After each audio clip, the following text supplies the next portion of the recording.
Hello friends, स्वागत है आप सबों का एबीसी एकेडमी पर। तो फ्रेंड्स, आज के इस क्लास में आप सीटेट 2024 के लिए पर्यावरण अध्ययन का क्लास देखने वाले हो। आप में से जो भी लोग नए हो, सबसे पहले आज के इस क्लास के बारे में थोड़ा बहुत समझ लीजिए अच्छे से। इस चैनल पर यानी कि एबीसी एकेडमी पर 18 दिसंबर से हर दिन आपको, जब तक कि आपका एग्ज़ाम नहीं हो जाता है, सीटेट का क्लास मिलेगा। चाहे वो पेपर 1 to 5 का हो या फिर 6 to 8 का हो, आपके लिए यहाँ पर अब क्लास हर दिन आएगा। आज के इस क्लास में पर्यावरण अध्ययन को हम लोग देखने वाले हैं। पर्यावरण अध्ययन के बारे में थोड़ा सा पहले समझ लीजिए। अध्याय फर्स्ट, परिवार और मित्र टॉपिक है। आइए, अभी जो लेटेस्ट एग्ज़ाम हुआ था 20 अगस्त को, सबसे पहले उसी को देखते हैं और समझने की कोशिश करते हैं कि क्या यहाँ से सवाल आया था, और अगर आया था तो कितना सवाल था। देखिए, पर्यावरण और मित्र से 5 सवाल पेपर फर्स्ट में 20 अगस्त 2023 को पूछे गए थे, तो मिनिमम 5 सवाल तो फिर से आना ही है। भोजन टॉपिक से टोटल 6 प्रश्न आए थे। तो आज के इस क्लास में आप टॉप 30 जो क्वेश्चन है उसे आप देखने वाले हो, जो कि आपके पर्यावरण और मित्र से पूछे गए थे।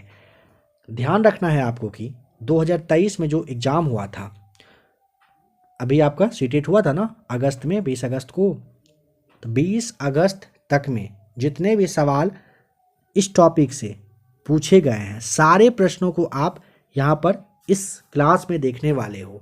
आज के क्लास में वैसे बस 30 सवाल ही ले रहे हैं, क्योंकि अभी एक एग्ज़ाम है, उसके बाद से स्टार्ट होगा ज़बरदस्त वाला आप लोगों का पर्यावरण अध्ययन, और जो एक्स्ट्रा आपका क्लास है सीडीपी वगैरह, उसका भी क्लास आएगा।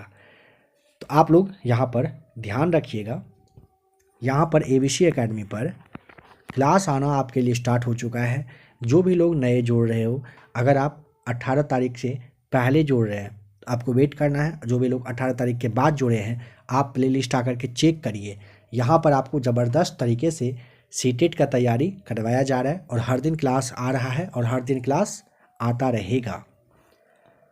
सॉल्व पेपर में फिर से आपको कह दिया जा रहा है, पहला सवाल जो अभी आप देखोगे, सबसे पहले आप देखिए, हर एक सवाल के बारे में आपको यहाँ पर बताया गया है। सबसे पहला सवाल सीटेट जून 2011 में पूछा गया था, और इसका जब लास्ट सवाल अभी आएगा 220 के आसपास सवाल है, तो आप 2023 का भी सवाल को देखने वाले हो। आपको पता है कि जो प्रीवियस ईयर सॉल्व पेपर होता है, काफ़ी मायने आपके एग्जामिनेशन के व्यू से रखता है। आपको सोचने समझने का जो आपका तरीका होना चाहिए उसको चेंज कर देता है।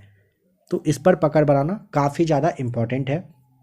इस तरह का क्लास शायद ही आपको कहीं पर मिलेगा। हाँ, अगर आप इस वाले बुक को परचेज करना चाहते हो तो आसपास के बुक शॉप पे आपको ये बुक आसानी से मिल जाएगा। आप लोग इसे लेकर के अच्छे से पढ़ सकते हो। टोटल 1350 सवाल इस वाले बुक में है। 1350वां सवाल आपको मास्टर वीडियो के रूप में दिया जाएगा। काफ़ी अच्छा खासा क्वेश्चंस एक एक क्लास में रहेगा। आज का क्लास नंबर फर्स्ट है। एबीसी एकेडमी पर पहला क्लास सीटेट के लिए आ रहा है, तो बस 30 सवाल को हम लोग देखेंगे, क्लास को स्टॉप करेंगे। नेक्स्ट क्लास का वेट करिए। जो भी लोग फिर से कहा जा रहा है बाद में जुड़े हैं, आप लोग प्लेलिस्ट आकर के चेक करिए, यहाँ पर आपको मिल जाएगा अच्छे से क्लास। कुछ कहना हो तो आप कमेंट करिएगा। अगर आपको क्लास पसंद आएगा, इस तरह का आपको और भी क्लास चाहिए होगा, तो आप वीडियो को लाइक ज़रूर कर दीजिएगा। सीटेट या फिर और भी किसी जॉब की आप तैयारी कर रहे हो तो प्लेलिस्ट आकर चेक करिए। अगर आपके लाइक क्लास लगे तो आप चैनल को सब्सक्राइब करके जुड़ जाइएगा। पॉसिबल हो सके तो अपने मित्रों के पास शेयर भी कर दीजिएगा। आपको पता है कि सीटेट में कोई भी कंपटीशन तो होता नहीं है, शेयर कर दीजिए। अच्छे खासे लोग यहाँ पर आएंगे और अच्छे तरीके से आप लोगों के लिए क्लास और अच्छा वाला मेहनत किया जाएगा। तो आइए, पहला क्लास था, बहुत सारी बात बता दी गई। बहुत ज़्यादा टाइम नहीं बर्बाद करते हुए स्टार्ट करते हैं आज के इस क्लास के क्वेश्चन नंबर फर्स्ट से। अगला जो क्लास आएगा उसमें इतना कुछ नहीं कहा जाएगा, आते ही हम लोग क्लास को स्टार्ट करेंगे, ठीक है। तो आइए चलिए सबसे पहले सवाल पर।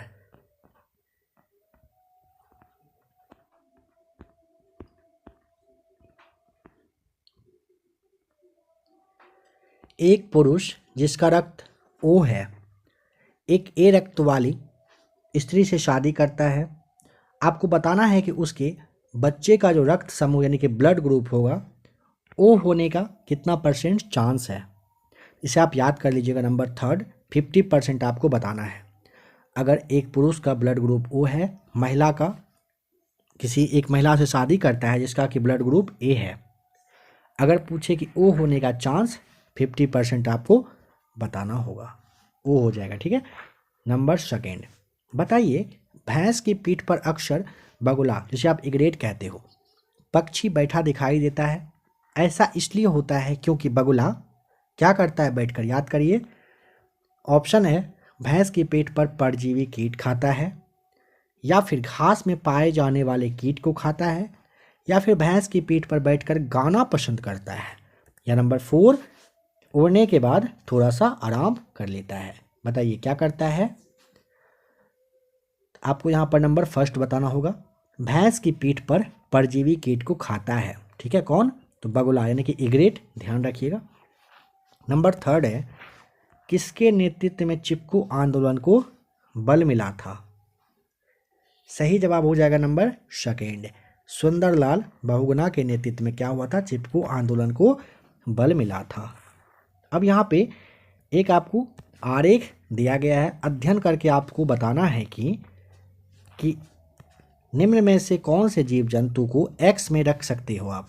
एक्स मतलब कहाँ पर, समझिए।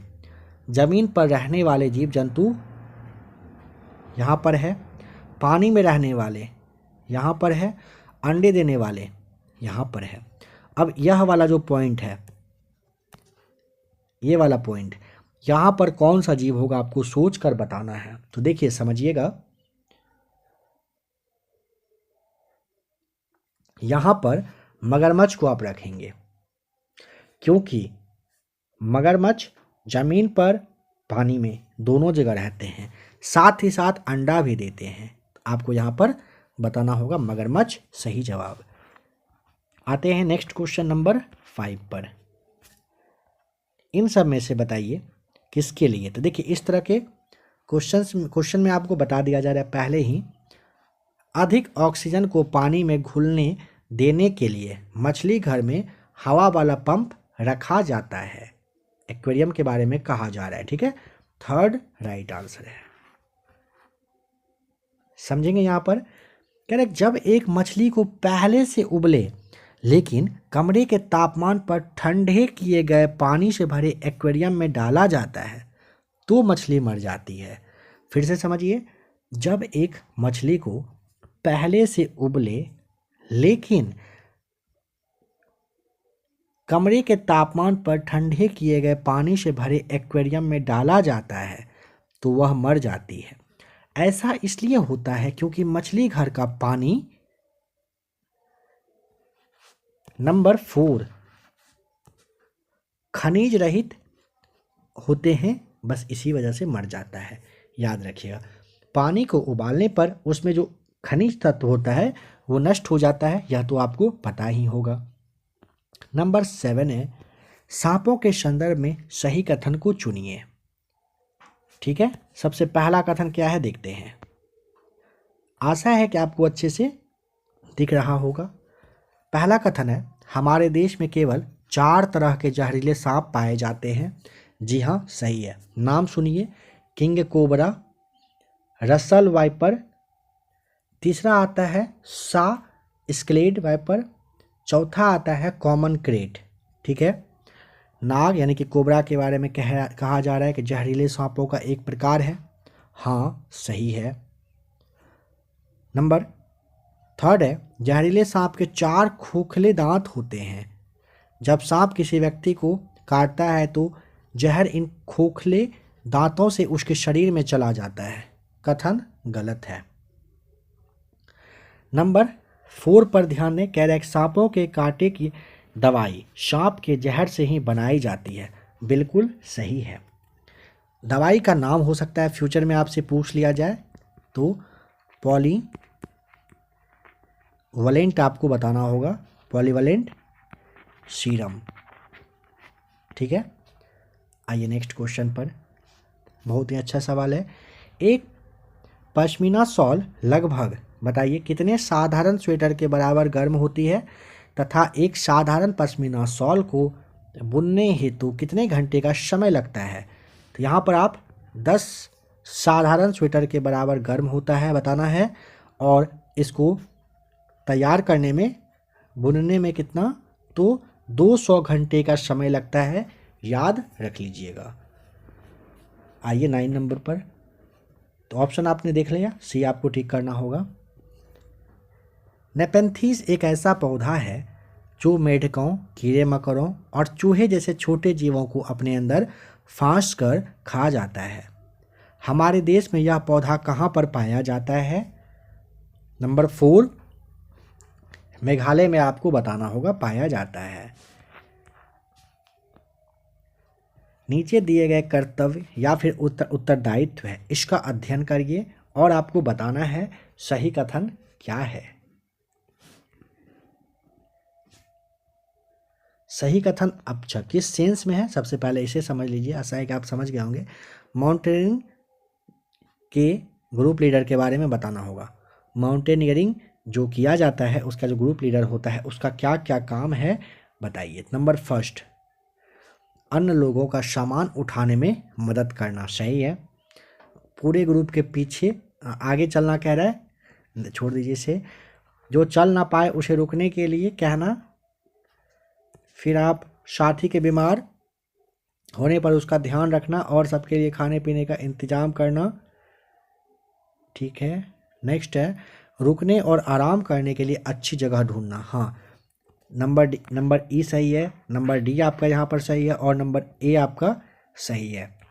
आपको यह ध्यान रखना होगा कि सीटेट जो 2013 जुलाई में पूछा गया था, नंबर 1 को सही जवाब माना था। तो इतना को आप याद कर लेंगे।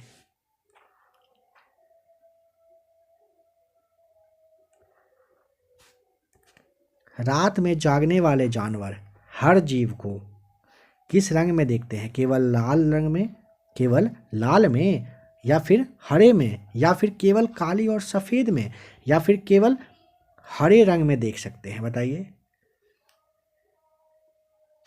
नंबर आपको यहाँ पर 3, केवल काली और सफ़ेद में ही देखते हैं। रात में जागने वाले जानवर, याद रखिएगा, हर जीव को केवल काली और सफ़ेद में ही देखते हैं। आइए नेक्स्ट क्वेश्चन नंबर 14 पर।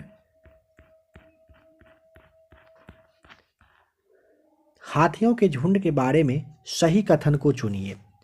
नंबर 1 है हाथियों के झुंड में केवल हथिनियाँ और 14-15 बच्चे ही रहते हैं। हाँ, सही बात है। सेकेंड कह रहा है हाथियों के एक झुंड में किसी एक ही परिवार के सदस्य होते हैं। नंबर 3 है झुंड की सबसे बुजुर्ग हथिनी पूरी झुंड की नेता होती है। हाँ, सही है। और नंबर डी में है एक झुंड में हथिनियों और बच्चों की संख्या कितनी भी हो सकती है। नहीं, आपको भी बताया गया कितने संख्या होते हैं। तो ऑप्शन नंबर आपको 3 यहाँ पर टिक करना है, ए और सी सही जवाब हो जाएगा। पक्षी अपनी गर्दन बहुत अधिक हिलाते हैं, इसका कारण है कि, कारण बस यही है कि पक्षियों की आंखों की पुतली पूरी तरह से नहीं घूम सकती है, इसीलिए उनको क्या करना होता है, गर्दन को हिला करके आसपास देखना होता है।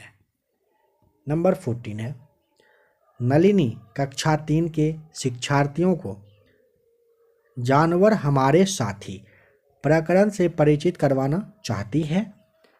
प्रकरण को और अधिक रोचक तरीके से प्रस्तुत करने के लिए कौन सी युक्ति यानी कि कौन सा तरीका सबसे उपयुक्त यानी कि बेस्ट है, बताइए।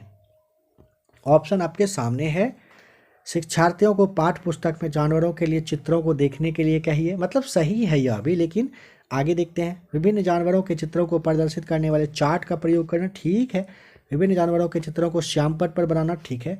नंबर 4 कह रहा है जानवरों तथा उनकी उपयोगिता पर आधारित फिल्म प्रदर्शित करना। हाँ, यह सबसे बेस्ट है। जानवर और उनकी उपयोगिता पर आधारित फिल्म को दिखाना सबसे बेस्ट ऑप्शन है। इन चारों में से नंबर आपको 4 टिक करना था। नेक्स्ट क्वेश्चन नंबर 15 फिर से हाथी के बारे में है, समझिएगा। कह रहे हैं हाथी गंदे पानी में खेलना पसंद करते हैं क्योंकि इससे इनके शरीर को ठंडक मिलती है। हाँ, सही बात है। हाथी गंदले पानी जो होता है उसमें खेलना पसंद करता है, क्योंकि इसके शरीर को उससे बहुत ही ठंडक मिलता है। अधिकांश हाथी दिन में लगभग 10 घंटे आराम करना और सोना पसंद करता है। नहीं, 3 से 4 घंटे सोना पसंद करता है। यह वाला कथन गलत हो जाएगा। 3 महीने के हाथी के बच्चे का वजन लगभग 200 किलोग्राम होता है। हाँ, बिल्कुल सत्य है। और एक ऑप्शन है जो कि है, अधिकांश बड़े हाथी एक दिन में लगभग 100 किलोग्राम पत्ते या फिर झाड़ियाँ खा लेते हैं। देखिए, हाथी एक दिन में ना लगभग 100 से 136 केजी तक के आसपास के वजन को, जो पत्ता या झाड़ी होता है, उसे खा लेता है। ध्यान रखिएगा, नंबर आपको यहाँ पर थर्ड को टिक करना था। बताया कि कोई पक्षी पेड़ की ऊंची डाल पर अपना घोंसला बनाता है। ठीक है, अब आपको पहचान करना है कि इन चारों में से कौन सा है वह पक्षी। पेड़ की ऊंची डाल पर नंबर थर्ड, कौवा आपको बताना होगा, कौवा बनाता है। ठीक है, शकरखोरा नंबर फर्स्ट में है, समझिए। शकरखोरा पेड़ की पतली शाखा में कहीं अपना घोंसला बना लेता है। सेकेंड है जो कलचीरी, कलचीरी दीवार के छेद में। नंबर 4 है फाख्ता, फाख्ता जो है कम ऊंचाई वाला पेड़ पर घोंसला बनाता है। ठीक है, इस तरह से आपका चारों ऑप्शन आपको बता दिया गया। नंबर 17, जो रेगिस्तानी ओक होता है, इसके बारे में सही कथन को चुनिए। इस तरह से ऑप्शन आपका ए बी डी इस तरह से दिया गया है, आपको बताना होगा कौन कौन सा कथन सत्य है। तो देखिए, सबसे पहले डी को देखते हैं। इस पेड़ के तने में पानी जमा होता है और यह स्थानीय लोग पतले पाइप का उपयोग करके इस पानी को पी लेते हैं। हाँ, सही है। इस पेड़ की जड़ें जमीन में उस गहराई तक पहुंच जाती है जहां तक कि पानी, मतलब कहिए कि जब, मतलब वहां तक वो जाता है जब तक कि उसे पानी ना मिल जाए। ठीक है, यह भी कथन सत्य है। डी सी दोनों सही है। नेक्स्ट है नंबर बी। यह एक विशेष प्रकार का पेड़ है जिसकी जड़ें टहनियों से लटकती है। नहीं, इसमें यह नहीं होता है। यह पेड़ ऑस्ट्रेलिया में पाया जाता है। हाँ, सही है, ऑस्ट्रेलिया में भी यह पाया जाता है। अच्छा, इसका वानस्पतिक नाम भी आपसे कभी कभी पूछ लिया जाता है, तो नाम आप ऐसे याद रखिए, एसेसिया,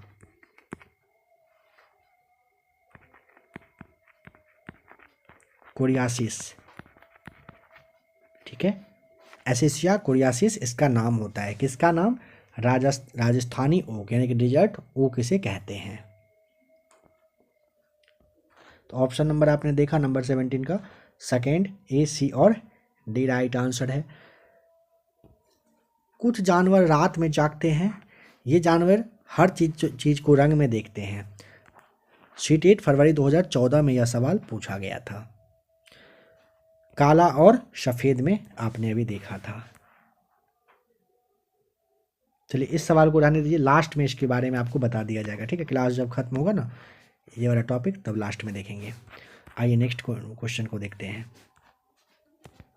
प्राथमिक स्तर पर वृक्षों के संरक्षण की संकल्पना के बारे में विद्यार्थियों को संवेदनशील बनाने के लिए नीचे दिया गया कौन सा क्रियाकलाप उपयुक्त नहीं है? सबसे पहला, वृक्षों पर नारा लेखन प्रतियोगिता आयोजित करना, ये तो सही बात है। सेकेंड, प्रत्येक छात्र को एक वृक्ष को अपनाकर उसकी देख रेख के लिए प्रोत्साहित करना, यह तो और भी अच्छी बात है। थर्ड, बच्चों को लकड़ी के लट्ठों का भंडार दिखाना, नहीं, ये कथन सही नहीं है।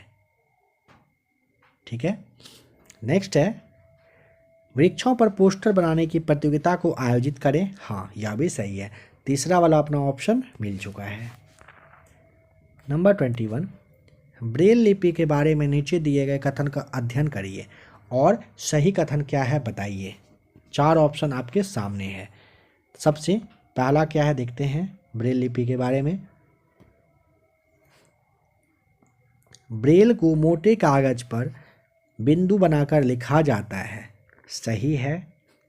यह लिपि 6 बिंदुओं पर आधारित होती है। याद करिए, क्या यह सही है?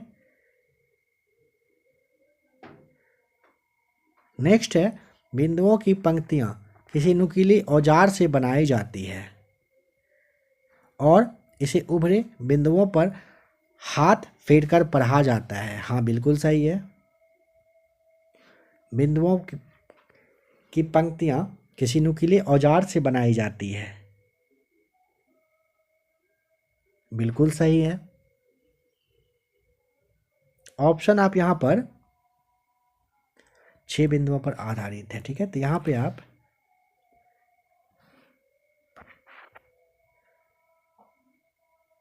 चारों ऑप्शन है नहीं, है ना, इसमें से एक आपको छोड़ना पड़ेगा।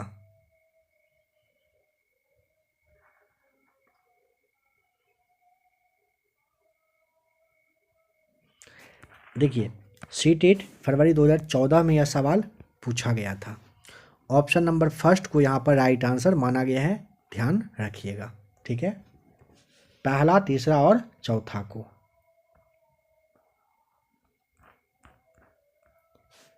नंबर 22, निम्नलिखित में से सही कथन चुनिए। पहला, दूसरा ऑप्शन किस तरीके से है पहले इसे देख लीजिए, तीसरा और चौथा। ठीक है, आइए अब देखते हैं। सबसे पहला कह रहे हैं, जिन जानवरों के बाहरी कान व शरीर पर बाल होते हैं वे बच्चे देते हैं। जिन जानवर के बाहरी कान और शरीर पर बाल होता है ना, कह रहे वह बच्चा देता है। नंबर फर्स्ट सही है। सेकेंड, जिन जानवरों के बाहरी कान व शरीर पर बाल नहीं होते वे अंडे देते हैं। बिल्कुल सत्य है। 22 का पहला, दूसरा सही है। नेक्स्ट को देखते हैं। तीसरा में है, जिन जानवरों के बाहरी कान व शरीर पर बाल नहीं होते वे बच्चा देते हैं। गलत। जिन जानवरों के बाहरी कान व शरीर पर बाल होते हैं वे अंडे देते हैं। गलत। नंबर 4, यानी कि ए और बी आपको यहाँ पर याद रखना होगा। ए और बी में आपने क्या देखा, एक बार फिर से आप देख लीजिए। जिन जानवरों के बाहरी कान व शरीर पर बाल होते हैं वे बच्चे देते हैं। जिन जानवरों के बाहरी कान व शरीर पर बाल नहीं होते वे अंडे देते हैं। नॉर्मल सी बात है।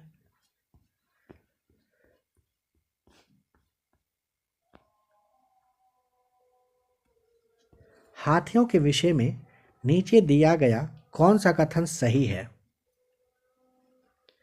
हाथी अपना अत्यधिक भार होने के कारण बहुत आराम करना नहीं, आपने देखा था ना 3 से 4 घंटा आराम करता था, बहुत कहाँ हुआ, उससे ज़्यादा तो हम लोग कर लेते हैं। 3 महीने के हाथी के बच्चे का भार सामान्यतः 2 क्विंटल होता है। हाँ सही है, बिल्कुल सही है। वयस्क हाथी एक दिन में 2 क्विंटल से भी अधिक पत्ती और झाड़ियाँ खाता है। नहीं, 100 से कितना बताया गया था, 136 केजी ना।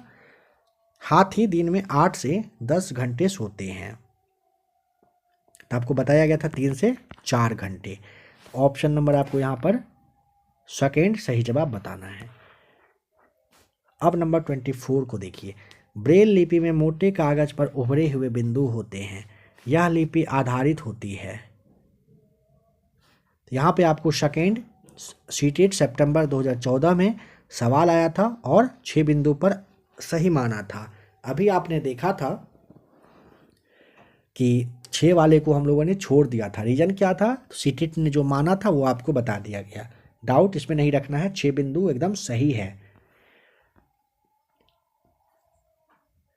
ध्यान रखिएगा, फिर से कहा जा रहा है 6 बिंदु वाला बात भी सही था, लेकिन ऑप्शन जो माना था वो आपको बता दिया गया और सीटेट के बारे में आपको अच्छे से पता है। निम्नलिखित पक्षियों में से कौन काफ़ी हद तक अपनी गर्दन को पीछे तक घुमा सकता है? आप तो अच्छे से जानते हैं, उल्लू सही जवाब है। कुछ पक्षी हमारी तुलना में 4 गुनी अधिक दूरी तक देख सकती है। नाम बताइए क्या है? चीज मतलब चील होगा, है ना। चील, बाज और गिद्ध है वह, जो कि हम लोगों से 4 गुना ज़्यादा अधिक दूरी तक ये देख सकता है। नंबर 27, सबसे पहले ऑप्शन को देखते हैं किस तरह से दिया है।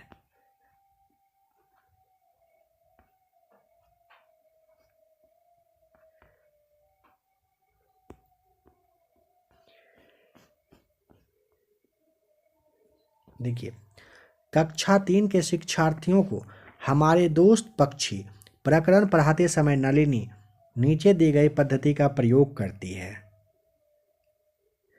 पहला, पक्षियों पर आधारित वृत्त चित्र दिखाना। सेकेंड, विभिन्न पक्षियों की तस्वीरों वाले चार्ट को दिखाना और उनका संक्षेप में वर्णन करना। और तीसरा कह रहा है शिक्षार्थियों को नज़दीक के पार्क में ले जाना और उनसे पक्षियों को ध्यान से देखने के लिए कहना। नलिनी निम्न में से किस प्रयोजन के लिए सीखने के विभिन्न उपागमों का प्रयोग कर रही है? इन सब में से किस चीज़ का यूज कर रही है नलिनी? तो नलिनी ना बहुबुद्धि वाले शिक्षार्थियों की विभिन्न आवश्यकताओं को पूर्ति कराने का काम कर रही है। नंबर 28, खेल जो हम खेलते हैं प्रकरण के शिक्षण में शिक्षार्थियों की अधिकतम भागीदारिता के लिए निम्न में से कौन सी शिक्षण युक्ति अधिक प्रभावी होगी? पहला, शिक्षार्थियों को खेल के मैदान में ले जाना और उन्हें अलग अलग दिनों में अलग अलग खेल खिलाना। सबसे बेस्ट शायद यही होगा। खेल कार्ड बनाना और उन्हें शिक्षार्थियों को दिखाना। शिक्षार्थियों को भीतर और बाहर खेले जाने वाले विभिन्न खेलों के नाम याद करने के लिए, याद क्यों करवाना, याद तो करवाना ही नहीं है। शिक्षार्थियों को टेलीविज़न पर खेल समझने नहीं, टेलीविज़न पर दिखाने से अच्छा है कि आप उसे कहाँ पर लेके जाओ, तो खेल के मैदान में लेकर जाओ, यानी कि खुद से आपको प्रैक्टिकल करवाना होता है। नंबर 29 है, कक्षा 5 की अध्यापिका माहिका चाहती है कि उसके विद्यार्थी आसपास के पौधे का अवलोकन करें। सार्थक अधिगम यानी कि सीखने के लिए उसे बच्चे को क्या करने के लिए प्रोत्साहित करना चाहिए, बताइए। यह समझना कि पौधे भी सजीव होते हैं, यह समझना कि पौधे हमारे लिए उपयोगी हैं, या फिर अधिकतम पौधे के नाम लिखाना, या फिर उनकी ऊंचाई, पत्तियां, गंध तथा उगने के स्थान में अंतर का अवलोकन कराना। तो देखिए सबसे बेस्ट यही ऑप्शन मिल रहा है, नंबर 4 सही जवाब है। नंबर 30 को देखते हैं। कह रहे हैं कि यदि हम पक्षियों का अवलोकन करते हैं तो हम पाते हैं कि अधिकांश पक्षी अपनी गर्दन अत्यधिक हिलाते हैं। इसका कारण यही है कि अधिकांश पक्षियों के नेत्र स्थिर होते हैं और घूम नहीं सकते हैं, जैसा कि आपको अभी जस्ट बताया गया था। तो फ्रेंड्स, आज के इस क्लास में जैसा कि आपको शुरुआत में ही बताया गया था 30 सवाल को हम लोग देखने वाले थे। नेक्स्ट जो इसका क्लास आएगा उसमें आपको इसका और भी क्वेश्चंस को करवा दिया जाएगा। अगर आपको क्लास पसंद आया हो तो आप वीडियो को लाइक ज़रूर कर दीजिएगा, और भी इसका क्लास देखना हो प्लेलिस्ट आकर के आप चेक कर लेंगे। कुछ कहना हो कमेंट करके बताइए। और भी आपको थंबनेल यहाँ पर शो हो रहा है, अगर आप इसे भी देखना चाहते हो टच करिए और इसे भी आप अभी ही देख लीजिए।